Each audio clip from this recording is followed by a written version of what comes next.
Hello दोस्तों, नमस्कार। Welcome to my YouTube channel ऐसे स्टडी सेंटर। दोस्तों, अगर आपका सपना है 10th क्लास में इंग्लिश, मैथ और साइंस में टॉप करने का, तो हमारे चैनल को सब्सक्राइब कीजिएगा। और हम एक जो भी आपको चैप्टर कराएंगे वो पूरा एकदम विश्लेषित रूप से कराएंगे। और प्रश्नावली 2 की बात करते हैं तो प्रश्नावली 2 में आपको सबसे पहले एक इंट्रोडक्शन करा दें, उसमें क्या क्या करवाना है। तो सबसे पहले बात करें कि इंट्रोडक्शन में सबसे पहले आप जानना चाहिए कि बहुपद होता क्या है। यानी हमने लिख दिया कि बहुपद है, प्रश्नावली का नाम बहुपद है, तो लेकिन हमें ये तो पता होना चाहिए कि बहुपद कहते किसको हैं, यानी उसमें क्या क्या होता है, जिसलिए हमें उसको क्या कह देते हैं, बहुपद, पॉलिनोमियल कह देते हैं। तो बात करते हैं, सबसे पहले पद की बात कर लें, फिर बहुत से पद हैं। तो पहले पद की बात करें तो पद, अगर पद की बात करें तो पद हैं वो 3 प्रकार से होते हैं, एक पदीय, द्विपदीय और त्रिपदीय। और उसी प्रकार जैसे ही अब पद के बारे में जानकारी करेंगे तो फिर आगे कौन सी हो जाएगी, बहुपद के बारे में जानकारी हो जाएगी। फिर बहुपद के बाद जैसे ही हम बहुपद से आगे बढ़ेंगे फिर बात करेंगे हम घातों की। तो घातों की बात करेंगे तो उसमें भी 3 प्रकार के होते हैं। अगर मैं बहुपद को घातों के आधार पर विभाजित करूं या डिवाइड करूं तो वो भी कितने 3 प्रकार से होता है, रेखिक और द्विघात और त्रिघात। ठीक है। अब इसमें जो तीसरा टॉपिक आएगा वो है शून्यकों की संख्या। तो दोस्तों, शून्यकों की संख्या की बात करें तो शून्य क्या होता है, यानी जो मैंने समीकरण ले लिया, कोई सा भी समीकरण ले लिया, अगर मैं उस मान को उस समीकरण में पुट कर दूं तो अगर वो समीकरण पूरा 0 हो जाए तो उसी जो हम मान लिया था हमने, उसी से अगर 0 हो रहा है तो वही उसका क्या हो जाएगा, शून्यक हो जाएगा। तो ये तो हो गया आपका इंट्रोडक्शन। अब चलते हैं बारी बारी से बोर्ड की तरफ। तो शुरू करें। सबसे पहले देखो, मैं सब चीज़ें एक एक रूप से अच्छी तरह से बताऊंगा, अच्छे से ध्यान रखते हुए आपको देखते रहना है। और पूरा मैथ है वो आपको फ्री में इसी यूट्यूब चैनल ऐसे स्टडी सेंटर पर कम्प्लीटली 10th क्लास का और पूरी साइंस और पूरा इंग्लिश और जो कुछ भी 11th 12th का जो होगा वो आपको मिलता रहेगा। इसलिए चैनल को सब्सक्राइब करें और जितने आपके पास दोस्त हैं उनके पास, सभी के पास शेयर कीजिएगा और सभी को बताइए कि आपको इस चैनल से बेहतर और मैं एक दावे के साथ कह सकता हूं कि इसमें अगर आपने कंटिन्यूस ये पीरियड ले लिए तो मैं गारंटी से कह रहा हूं कि 90 और 100 के बीच में आपके नंबर हैं वो रहने वाले हैं। तो शुरुआत करते हैं अब। ठीक है। बहुपद, तो बात करते हैं सबसे पहले पद। तो देखो, पद क्या होता है। सबसे पहले पद, जैसे मान के चलो मैं लिख देता हूँ, कोई एक संख्या लिख दी मैंने मैथ में 2x। अब इसमें ये तो क्या होते हैं, ये 2 पद होते हैं। ठीक है। अब 2 पद तो होते हैं, तो देखो इनको पहले को पद को तो कहते हैं अचर। ये तो हो गया आपका अचर पद और ये हो गया आपका चर पद। और एक गांव की भाषा में बता दूं आपको, इसका मतलब चर का मतलब एक तरह से ऐसे समझ लो आप, ग्रामीण भाषा में देखा जाए तो कि चरना। जिस प्रकार जो पशु हैं ना वो चरते हैं तो एक जगह तो नहीं चरते हैं, यानी वो अपना स्थान चेंज करते रहते हैं। इसीलिए ये क्या हो जाता है, चर, यानी इसका मान है वो चेंज होता रहता है। तो इस यहाँ पे लिख देंगे, इसका मान क्या होगा, बदलता रहता है। और देखो, चर तो है लेकिन इसमें क्या लग रहा है, अ लग रहा है, यानी ये चेंज नहीं होगा। 2 है तो 2 ही रहेगा, 3 है तो 3 ही रहेगा। तो ये इसको कहेंगे अचर। तो आप सबसे पहले बहुपद में क्या जान गए, पद के बारे में। पद के कितने, 2 प्रकार के, यानी चरपद, अचरपद। और चरपद किसी को कहेंगे, वह पद जिसका मान बदलता है वो कहलाता है आपका चरपद, और जो मान में कोई परिवर्तन नहीं होता है वो कहता है अचरपद। ठीक है। अब बात करते हैं चरों के आधार पर। अब बात करते हैं पदों के आधार पर।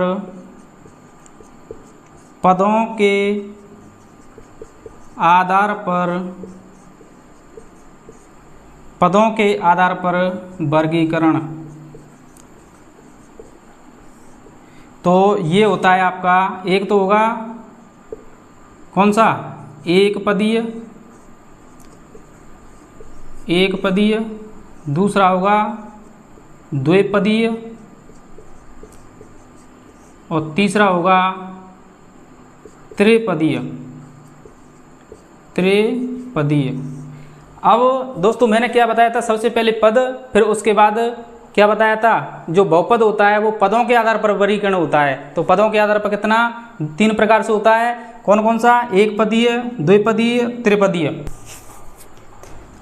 तो ये हो गया एक पदीय और द्विपदीय, त्रिपदीय। अब सबसे पहले हम बात करते हैं, यहाँ से देखो मैंने यहाँ तक करा दिया। अब बात करते हैं एक पद के बारे में।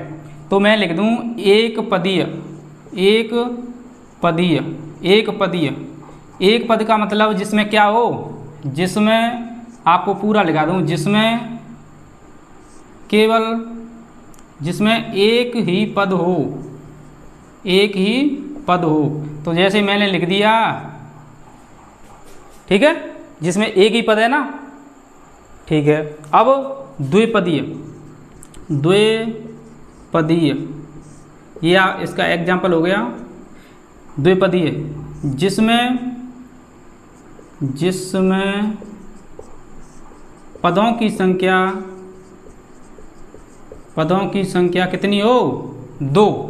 तो पदों की संख्या 2 कैसे, जैसे एग्जाम्पल देखो, ये हो जाएगी जैसे 2x + x बराबर 0, या 2x + 7 बराबर 0, या 3x + 9 बराबर 0। क्यों, क्योंकि इसमें कितने पद हैं, 1 और 2।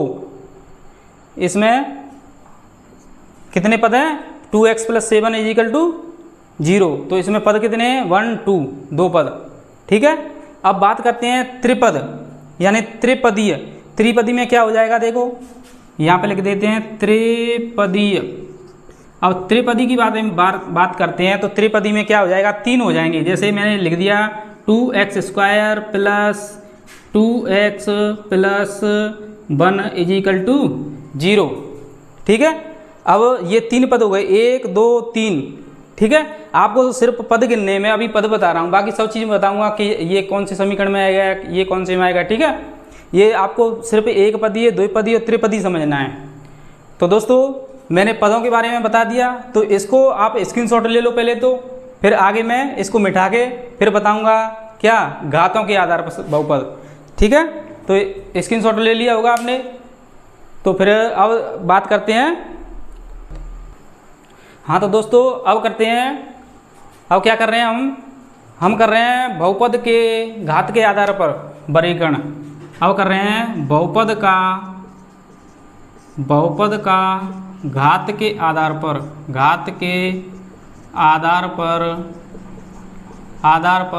वर्गीकरण। और दोस्तों मैंने ये तो बता ही दिया है कि ये क्या है, इंट्रोडक्शन है, सिर्फ मैं इंट्रोडक्शन करा रहा हूँ आज। प्रश्नावली आपकी कल से पक्का शुरू हो जाएगी, और जो भी प्रश्नावली आएगी वो इस पर अपलोड होती रहेगी, और पूरी वीडियो है वो देखते रहना। तो अब हम कर रहे हैं बहुपद का घात के आधार पर। तो घात के आधार पर कितने प्रकार के होते हैं, तो ये भी कितने प्रकार के होते हैं, 3 प्रकार के। कैसे, नंबर 1 रेखिक बहुपद, फिर दूसरा द्विघात बहुपद, तीसरा हैगा त्रिघात बहुपद। अब दोस्तों यहीं पे आपको समझा दूं कि अगर मैं इसके एग्जाम्पल की बात करूं, पहले डेफिनेशन बता दूं जिससे आपको समझ में आ जाए। ये कह रहा है रेखिक बहुपद। रेखिक बहुपद का मतलब होता है, इसकी परिभाषा की बात कर रहे हैं, रेखिक बहुपद कहते किसको हैं, तो रेखिक बहुपद कहते हैं जिसकी घात क्या हो, 1 हो। क्या हो, 1 हो। तो देखो मैं कोई समीकरण लिख लूँ, x + 7 = 0। अब इसमें देखो घात कितनी है, 1 है। तो जिस पर घात 1 होगी वो क्या होगा, हमेशा रेखिक समीकरण होगा। ये आपको ध्यान रखना है। जिसकी घात हमेशा क्या होगी, 1 होगी। ये दोस्तों ये सवाल है ना, ऐसे ये आपके जो कंपटीशन एग्जाम होता है उनमें भी पूछे जाते हैं। रीट में भी आया था एक बार कि रेखिक जो समीकरण होता है उसमें घात कितनी होती है, तो ये पूछा था सिर्फ। तो उसमें 0 1 2 3 ऑप्शन दे रखे थे, तो इसमें जो आपका आंसर है वो कौन सा हो जाएगा, 0 हो जाएगा, सॉरी 1 हो जाएगा, क्योंकि रेखिक जो समीकरण होता है उसकी घात हमेशा क्या होती है, 0 होती है। बात करते हैं द्विघात बहुपद। अब द्विघात का मतलब तो आप जानते हैं, देखो पहले इसमें शो कर रहा है कि जिसकी घात क्या हो, 2 हों, तो 2 जैसे जिसकी घात कितनी हो, घात 2 हों। जैसे एग्जाम्पल इसका मैं दे दूं, जैसे 2x² प्लस 3x प्लस 7 = 0। देखो मैं क्या कह रहा हूँ, जिसकी घात क्या हो, घात 2 होनी चाहिए, वही होगा आपका द्विघात समीकरण। ठीक है, और पदों की, इसी में पदों की बात कर लें तो पद कितने हो जाएंगे, 1 2 3 पद हो जाएंगे। लेकिन हमको क्या कह रहे हैं, द्विघात समीकरण, तो द्विघात में क्या हो गया, x⁻² आ गई, तो ये क्या हो गया, द्विघात। और आपको ये भी बता दें कि अगर आपसे ऐसे पूछे ना कि शून्यकों की संख्या, तो आप ध्यान रखना कि जो समीकरण दे रखा है उसमें जिसमें अधिकतम घात होती है वही उसका क्या कहलाता है, शून्यांक कहलाता है। उसके बारे में बात करेंगे अभी, लेकिन इससे पहले त्रिघात बता दें पहले। तो त्रिघात की बात करते हैं, तो त्रिघात कहता है जिसकी घात 3 हो। दोस्तों मैं इस प्रकार से करा रहा हूँ, पूरा NCERT बेस करा रहा हूँ, और मैं गारंटी दे रहा हूँ अगर आप कंटिन्यूस इस प्रकार से वीडियो जो चल रही हैं और मैं जो नोट्स लिखा रहा हूँ इनको कम्प्लीटली फेयर करते हो ना, तो मैं गारंटी से दे रहा हूँ 90 से 100 के बीच में नंबर ही आएंगे, पक्का है। ठीक है, इसलिए मैं जो करा रहा हूँ वो अच्छे से करना है, और घर जाके इसको अच्छे से फेयर करके उसको अच्छे से पढ़ना है। ठीक है, बात करते हैं त्रिघात बहुपद की। तो त्रिघात बहुपद कहता है जैसे x⁻³ लिख दूँ प्लस 2x⁻² x प्लस 1 = 0। देखो त्रिघात का मतलब जिसकी घात कितनी हो, 3 का अंक। आप तो बस ये देख लो, एक घात लग रहा है रैखिक समीकरण, 2 घात लग रही है द्विघात समीकरण, 3 लग रही है त्रिघात समीकरण, बस ये ध्यान रख लो आप तो। ठीक है, अगर मैं इसको ऐसे भी लिख सकता हूँ, देखना 2x⁻³ plus 4x² plus 9x plus 10 = 0। जब भी इसको क्या कहेंगे, त्रिघात समीकरण। हमें क्या देखना है, घात देखनी है। घात क्या है इसकी, 3 है, और मैंने क्या बताया था कि पूरे समीकरण में जितनी अधिकतम घात होती है वही उसका क्या होता है, शून्यांक होता है। ठीक है, तो यहाँ से यहाँ तक फिर एक बार स्क्रीनशॉट लो, यहाँ से यहाँ तक स्क्रीनशॉट लो। तो दोस्तों अब बात करते हैं, मैंने क्या बता दिया, एक तो पद के आधार पर वर्गीकरण, फिर घात के आधार पर वर्गीकरण। अब बात करते हैं बहुपद के शून्यांक किस प्रकार निकालते हैं। तो शून्यांक देखिए, सबसे पहले बहुपद के शून्यांक बहुपद के शून्यांक किस प्रकार के होते हैं। जैसे मैं एक परिभाषा बता दूं, पहले तो आपको ये बता दूं कि बहुपद के शून्यांक होते क्या हैं। तो मैंने बताया था सबसे पहले शुरू में भी बताया था कि जिस समीकरण की अधिकतम घात होती है वो तो क्या कहलाती है, बहुपद के शून्यांक कहलाती है। अगर मैं x की जगह पे कोई ऐसा मान रख दूं कि पूरा समीकरण है वो क्या हो जाए, 0 हो जाए, तो वही उसका क्या कहलाएगा, शून्यांक कहलाएगा। तो देखो वह मान जो समीकरण के मान को 0 कर दे। देखो अभी समझ में नहीं आएगा, मैं एग्जाम्पल से समझा रहा हूँ। जैसे मान के चले मैंने लिख दिया x प्लस 9 = 0, मेरे को 0 लाना है। तो 0 के लिए मैं ऐसा क्या करूँ, इसमें x की जगह ऐसा क्या रख दूँ कि मेरे को 0 मिल जाए। तो मैं x की जगह पे देखना, अगर मैं x की जगह पे -9 रख दूँ, देखना -9 प्लस का 9 = 0, ये प्लस माइनस कट गए तो 0 बराबर 0। तो आपसे कहे कि इसके शून्यांक कौन से होंगे, तो शून्यांक कौन सा होगा, -9। आगे समझ में अच्छे से, ठीक है। अब बात करते हैं, देखो ये तो आपको समझ में आ गया होगा कि बहुपद के शून्यांक किस प्रकार निकालेंगे। तो अब बात करते हैं हम क्या, बहुपद के, अब यहाँ पे लिख देते हैं इसको। देखो क्या लिखेंगे इसको, बहुपद की घात बराबर होती है क्या, बहुपद के शून्यांक। ये आपको ध्यान रखना है। जैसे देखो ये लिख दिया मैंने, मान के चलो x² प्लस 2x प्लस 3 बराबर कितना अब बहुपद के शून्यांक पूछ रहा है। अब मैंने क्या बताया था, शून्यांक कैसे निकलेंगे कि जो घात दे रखी है वो अधिकतम घात लेनी है, तो वही कहलाएगी समीकरण की अधिकतम घात ही शून्यांक होगी। अब देखना समीकरण की अधिकतम घात शून्यांक होगी, तो समीकरण की अधिकतम घात देखना, इस पे तो कितनी है 1 है, इस पे कितनी है 2, तो इसकी शून्यांक की बात करें तो क्या हो जाएगा शून्यांक 2, इसके 2 मान निकलेंगे। ठीक है, तो ये भी समझ में आ गया होगा कि शून्यांक किस प्रकार निकालेंगे, और बहुपद की घात है वो बहुपद के शून्यांक के बराबर होती है। ठीक है, ये अच्छी से समझ में आ गया होगा। अब जो बच्चा स्क्रीनशॉट लेना चाहे तो स्क्रीनशॉट ले सकता है, और बाकी अपनी फेयर में इसको भी राइट डाउन कर सकता है। तो फिर अब मैंने क्या बताया था, एक अब शून्यांक बता दिया। अब बात करते हैं शून्यांकों को ज्यामिति पे किस प्रकार के प्रदर्शित करते हैं। तो ज्यामिति आप जानते हो, इसमें 2 अक्ष होते हैं, एक्स एक्सिस और वाई एक्सिस। एक्स की जगह पे देखो मैं एक बार ड्रॉ करके बता देता हूँ। इस प्रकार होता है ना, ये तो हो गया आपका x हो गया, ये y हो गया, ये x नेगेटिव यानी x डैश, ये y डैश। ठीक है, तो आप इस पर जो हमारा जो ज्यामिति दे रखी है उस पर हम शून्यांकों को किस प्रकार प्रदर्शित करते हैं। शून्यांकों का ज्यामितीय रूप। शून्यांकों की ज्यामितीय रूप क्या होता है, देखो सबसे पहले मैं एक क्वेश्चन लिख दूं यहाँ पे कि क्वेश्चन कह रहा है कि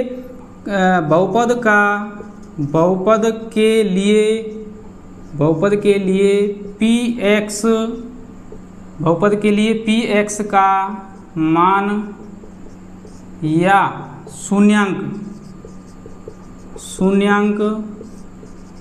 ज्ञात करो।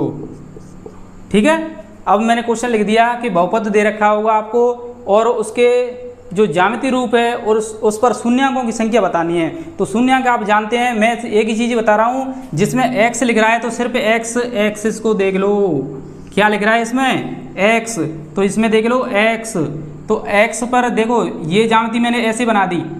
ठीक है, अब सिर्फ ये देखना है कि x पर कितनी बार काट रही है ये लाइन x को। तो देखो x को सिर्फ एक ही बार काट रही है, एक ही बार काट रही है, ये तो y है। ठीक है, एक ही बार काट रही है, तो इसका मान आ जाएगा शून्यांक, कितने आ जाएंगे शून्यांक 1।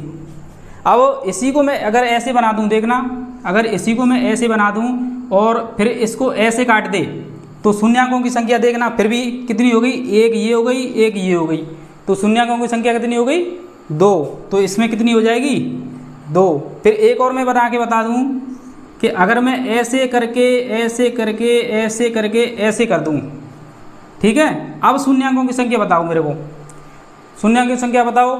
तो देखना x पे 1 कट गया, x पे ये कट गया, x पे ये आ गया, x पे ये आ गया, x पे ये आ गया, x पे ये आ गया, तो शून्यांकों की संख्या गिनो इसमें 1 2 3 4 5 6, तो शून्यांकों की संख्या कितनी हो गई 6।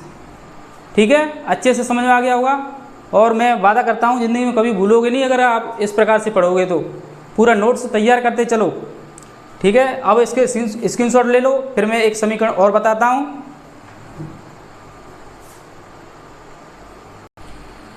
हाँ, तो दोस्तों इससे पहले मैंने क्या बताया था, शून्यांक बताए थे।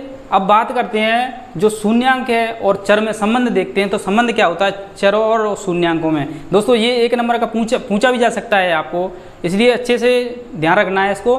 तो देखो मैंने एक द्विघात समीकरण मान लिया, क्या ax² + bx + c बराबर है 0 के। अब मैं अगर देखो अगर इनका योग करता हूँ, क्या करता हूँ, योग करता हूँ, तो अल्फा प्लस बीटा = होता है -b/a। ठीक है, तो ये तो हो गया क्या -b/a, और ये शून्य को होते हैं शून्यकों का योग। ठीक है, और ये होता है शून्यकों का गुणनफल। तो मैं अब इसमें देखो अल्फा प्लस बीटा का योग होता है -b/a। ठीक है, फिर ये दूसरा कह रहा है शून्यकों का गुणनफल alpha into beta is equal to होता है सी अपॉन ए।